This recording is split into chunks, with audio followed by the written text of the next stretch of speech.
Hey guys, welcome back to my channel here. This is Penguin Tech. Today I'm going to unbox this Jginyue B650M Gaming Plus motherboard. So this supports AM5, not AM4, AMD Ryzen B650. It has two M.2 NVMe, DDR5 and Type-C.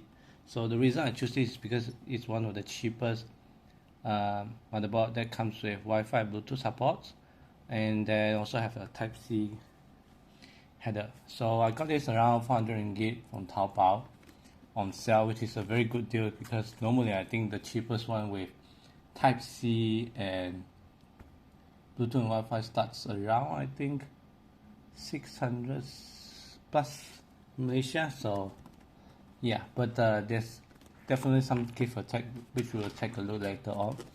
So without further ado, let's unbox it. This is a white motherboard because I'm building a white theme PC, the Lianli A3, which I will be building soon. So check out, please subscribe to my channel.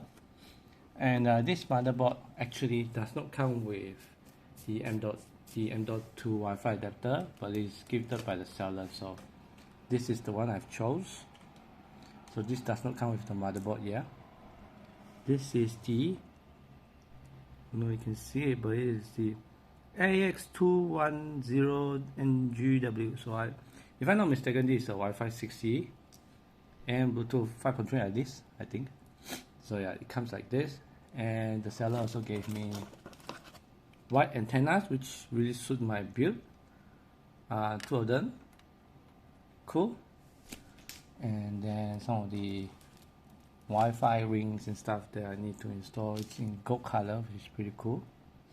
I will take that aside.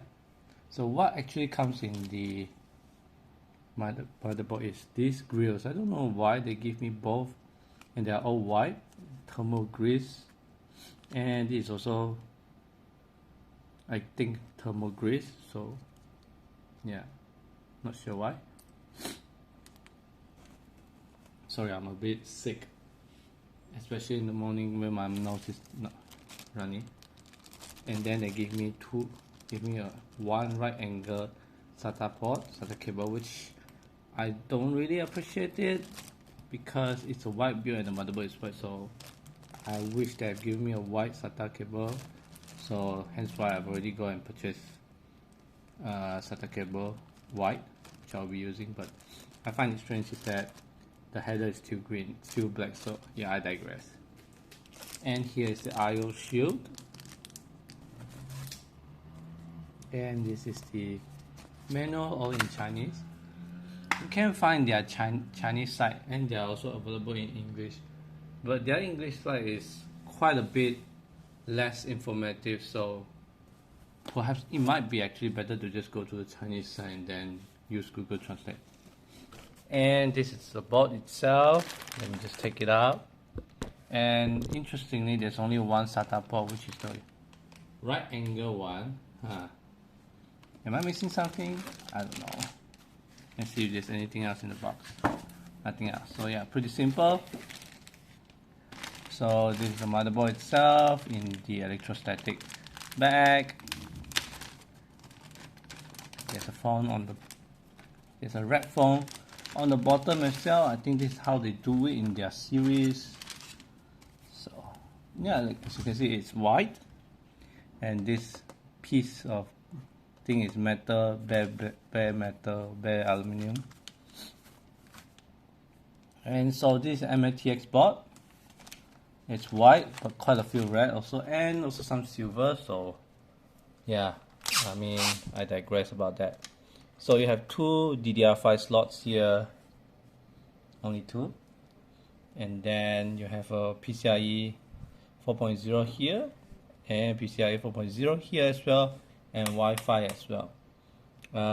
So as you can see, these heat shield are silver in color, or actually just aluminum color, I guess.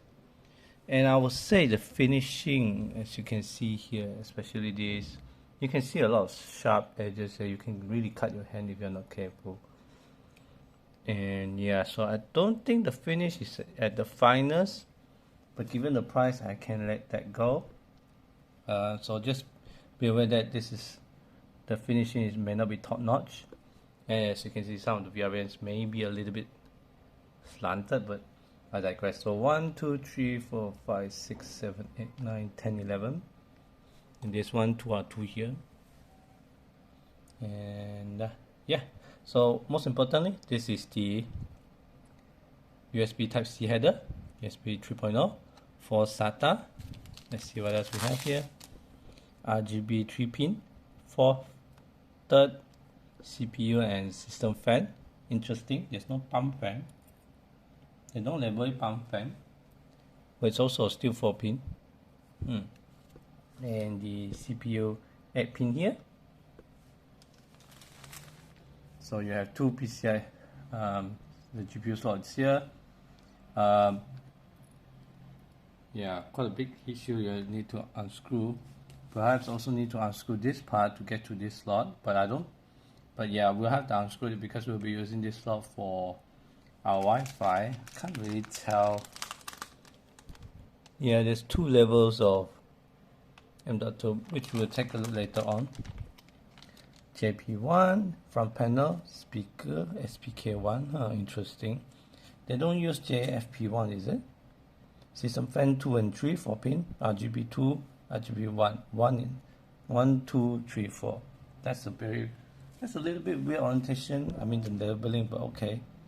So 4 3-pin RGB, front panel is all color, speaker, I think this is for the diagnostic speaker, front audio here, USB 2 here, and another PCIe 4 slot here. So yeah, I don't know if this indicator, yes, there's an indicator light here. So LED CPU, DRAM, GPU and boot. Okay, that's pretty cool. And so this will help you with your diagnostic in case of anything that happens. Let's look at the I/O itself. So 2 USB 2 and this DP port, HDMI, still got VGA, interesting. 4 USB 3, 2 USB 2. Unfortunately, there's no USB-C at the back. I think this is the BIOS or reset switch. Ethernet port, 3 audio, and that's all. And really, that's all. So I would say the build quality is okay. This is really one of the cheapest whiteboard I can find with USB Type-C header. Yeah, I think the next thing we want to do is just to open this out and see what's inside. Okay guys, so I've already removed it. I think these are okay edges, not that hurtful. There's a heat paste here, but it's pretty thin to be honest, but I digress. Oh, and you see the rubber is also white. That's pretty interesting. Well, in any case, it does label that the lower one is for Wi-Fi, and you got this screw here to lock it in place. And then you have another M.2 here. So let me just revisit the I/O chip. So what's funny? Yeah, I think, yeah, so as you can see, there's 2 holes here for the Wi-Fi. Yes, it's actually covered, so it gives you option if you don't use this Wi-Fi antenna. So for me to reinstall this, I'll have to pop this open, these 2 open. And the other thing I realized, to cut down cost, usually they don't have a dedicated like a Wi-Fi slot here, and then they pre-install it itself.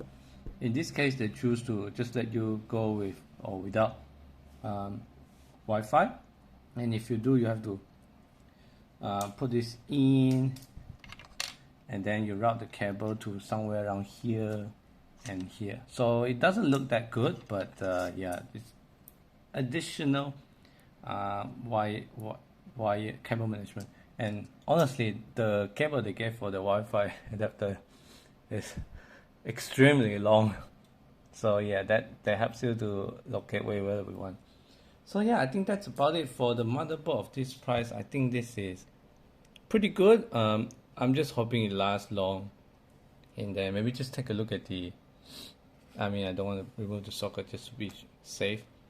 But yeah, I mean, I'm not going to overclock or anything. I'm just gonna spot a 7600 Ryzen 7600 inside without overclock. Just not even turning on PBO2. Maybe I'll just let it auto overclock, just to keep the heat down. And then I think one of the things, I'm not sure if it works, but all the system fans are 4 pins, but I believe one of them you can use as a pump header. It's just that they don't label it as a pump header. And also there's no 12 volt RGB pin, 4 pin, all of which are 3 pin 5 volt.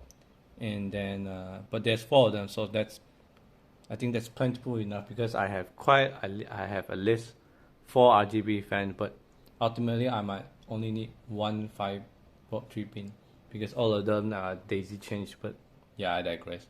But in any case, thank you for watching, guys. Please make sure you subscribe to watch my full build of this PC. I'll be installing it in here, full white, with the black GPU, which is the Intel Limited Edition ARC B580, and I will also be unboxing that. Thank you for watching. Remember to subscribe and share my video if you found this useful, and I'll catch you guys next time. Bye bye.